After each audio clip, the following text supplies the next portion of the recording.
first came here, and I'm sure that when many of your elders came here, there was a real sense that being in a country which was not the country of their birth would mean that over time they and their children would lose their identity, would lose their religious identity, would lose their cultural identity. And therefore they were torn really between wanting their children to succeed and integrate as full members of the British society, but also holding on to them and making sure that they kept them Pakistani and Muslim. And my parents toyed with that, and when we were very, very young, and we're talking now over 40 years ago, my parents were torn about whether or not we should celebrate Christmas, because there was this sense कि अगर हम लोग Christmas celebrate करेंगे तो आहिस्ता आहिस्ता हमारे बच्चों को confuse हो जाएंगे, उनको ये नहीं पता होगा कि हम क्या मुसलमान हैं या हम लोग क्या हैं यहाँ पे. So they were kind of holding on in those early days, quite confused about what they should be celebrating and what they shouldn't be celebrating.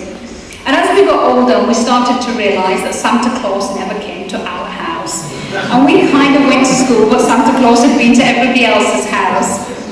And my elder sister tried to reason it on the fact that we'd had the chimney breast taken out, and therefore there was nowhere for Santa Claus to come down.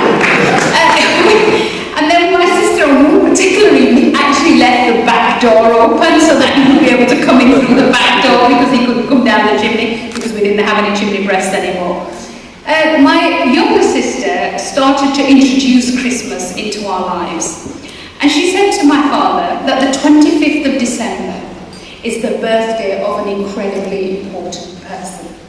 And we need to celebrate it. And he said, well, you know, and she said, Abu Jan, do you not know that Muhammad Ali Jinnah was born on the 25th of December? Do you not feel this is a day that we must remember and celebrate and have a big festival? So that was how it was introduced. And then slowly it wasn't chicken, it became turkey on Jinnah Day. And then we decided we had to have tinsel on Jinnah Day. And we then had to have Christmas crackers on Jinnah Day. And now the cold tree and the whole thing is done. And he knew what was happening. But over time we took him on a journey. And what was the birthday of a very special man became the birthday of another very special man. And therefore we now feel that I think over time he felt that he could reconcile his Pakistani identity and his British identity, his Muslim identity and his acceptance of other faiths. And I think that takes me back to the work that I'm doing in terms of freedom of religion and belief. I've always said that the rejection of the other is usually because you feel that your own identity is under threat. If you look at the far-right extremists in this country, they feel they have to reject the other because they feel they don't have a sense of their own identity and their own belonging. But I don't think acceptance of another is actually a weakening of your identity. It's a strong, open identity that allows you to accept the other. And therefore a strong Muslim, Pakistani, British identity that we have in our generation is much more acceptance of the other, whereas my parents, who felt their identity was under threat, found it much harder to be on that journey.